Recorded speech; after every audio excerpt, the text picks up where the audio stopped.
रयत शिक्षण संस्थेचे Azad college of education Satara B.एड भाग 2 अध्यापन पद्धती गणित विज्ञान नाव रिद्धी रमेश चिकणे रोल नंबर 2 मार्गदर्शकांचे नाव प्राध्यापक V.D. पाटील मॅडम घटकाचे नाव स्तंभालेख विषय गणित इयत्ता 8वी या घटकामध्ये आपण स्तंभालेखाचा अभ्यास करणार आहोत. तर पहिल्यांदा आपण बघूया स्तंभालेख म्हणजे काय. आजच्या युगात माहिती खूप मोठ्या प्रमाणात उपलब्ध आहे. ही माहिती समजून घेण्यासाठी आणि ती आकर्षक पद्धतीने सादर करण्यासाठी आलेख म्हणजेच ग्राफ वापरले जातात. आलेखांपैकी सर्वात सोपा आणि प्रभावी प्रकार म्हणजे स्तंभ आलेख. तो विद्यार्थ्यांच्या प्रगतीपासून ते देशाच्या उत्पादनापर्यंत अनेक गोष्टी दाखवण्यासाठी वापरला जातो. स्तंभालेखाची व्याख्या. स्तंभालेख म्हणजे आकडेवारीची माहिती समजण्यास सोपी करण्यासाठी वापरलेला एक ग्राफिक साधन आहे. यामध्ये सांख्यिक माहितीची तुलना करणे सोपे जाते. उदाहरणार्थ विविध फळांच्या विक्रीचे प्रमाण दर्शवण्यासाठी स्तंभालेख वापरता येतो. स्तंभालेख म्हणजे काय सांगितले तर स्तंभ आलेख म्हणजे माहिती आकृतीच्या स्वरूपात दाखवण्याची पद्धत होय. यामध्ये संख्यात्मक माहिती उभ्या किंवा आडव्या स्तंभाच्या बास रूपात दाखवली जाते. प्रत्येक स्तंभ एका घटकाचे मूल्य दाखवतो. ज्या घटकाचे मूल्य जास्त त्याचा स्तंभ उंच किंवा लांब असतो. उदाहरणार्थ बघा, शाळेतील विद्यार्थ्यांच्या उपस्थितीची आकडेवारी जर 4 वर्गासाठी दाखवायची असेल तर प्रत्येक वर्गासाठी एक स्तंभ काढला जातो.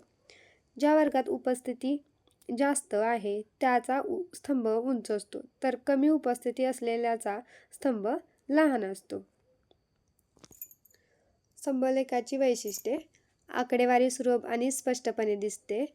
तुलना करणे सोपे होते. स्तंभ म्हणजेच बास आडवे म्हणजेच होरिझॉन्टल किंवा उभे म्हणजे व्हर्टिकल असू शकतात.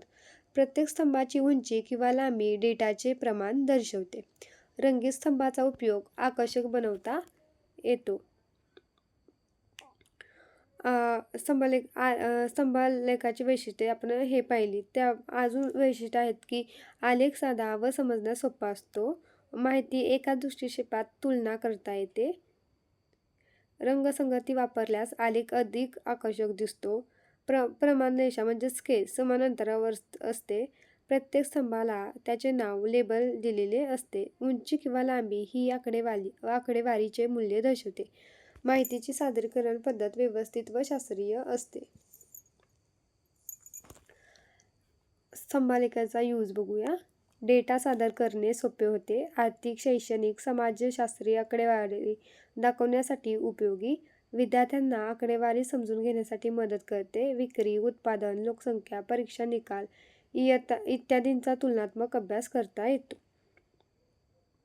तसेच शैक्षणिक माहिती सादर करण्यासाठी उदाहरणार्थ विद्यार्थ्यांचे गुण, उपस्थिती, निकाल इत्यादींसाठी.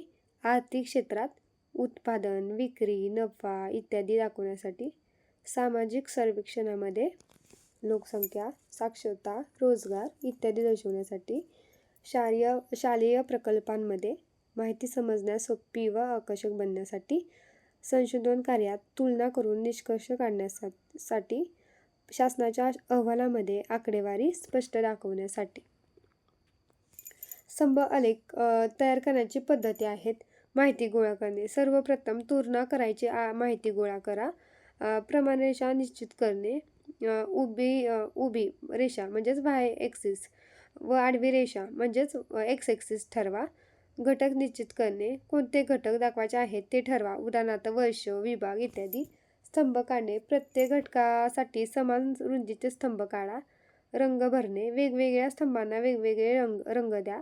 शीर्षक देणे. आलेखाला योग्य शीर्षक द्या. निष्कर्ष काढणे. आलेखावरून कोणता घटक सर्वाधिक व कोणता कमी हे स्पष्ट करा. पुढे स्तंभालेखाचे प्रकार म्हणजे टाइप्स. उभा स्तंभ आलेख व्हर्टिकल बार ग्राफ. स्तंभ उभे असतात. उंची माहितीचे प्रमाण दर्शवते. आडवा स्तंभ आलेख होरिझॉन्टल बार ग्राफ. स्तंभ आडवे असतात. लांबी माहितीचे प्रमाण दर्शवते. सामूहिक स्तंभ आलेख एकाच वर्गातील विविध घटक दर्शवतो. स्तरीकृत स्तंभ आलेख स्तंभ एकावर एक रचलेले असतात. एकूण माहितीचे भाग दर्शवते. उभा स्तंभालेख म्हणजेच काय, स्तंभ उभे असतात. आडवा स्तंभालेख म्हणजे स्तंभ आडवे असतात. आणि संयुक्त स्तंभ आलेख 2 किंवा अधिक घटकांची तुलना दाखवतो. संचित स्तंभालेख एका स्तंभावर वेगवेगळ्या भागांचे प्रमाण दाखवता येत आहे.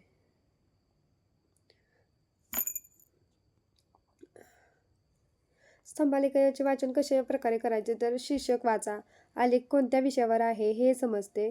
त्याच्यामुळे अक्ष ॲक्सिस बघा, कोणत्या अक्षावर काय दाखवले आहे ते ओळखा, प्रत्येक स्तंभाचे मूल्य बघा, सर्व स्तंभाची तुलना करा, आलेखावरून निष्कर्ष मांडा. फायदे,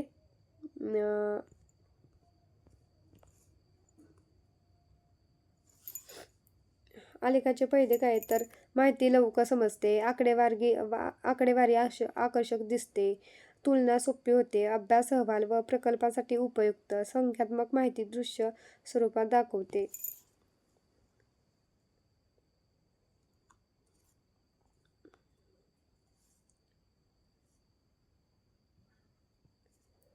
निष्कर्ष, स्तंभ आलेख हा माहिती सादर करण्याचा अत्यंत सोपा, प्रभावी आणि आकर्षक मार्ग आहे. तो आकडेवारी समजण्यासाठी, तुलना करण्यासाठी आणि निर्णय घेण्यासाठी उपयुक्त ठरतो. आजच्या डिजिटल युगात प्रत्येक क्षेत्रात शिक्षण, व्यवसाय, संशोधन स्तंभ आलेख महत्त्व अतिशय मोठे आहे. म्हणून प्रत्येक विद्यार्थ्याने तो समजून घेणे आणि तयार करणे शिकले पाहिजे. धन्यवाद.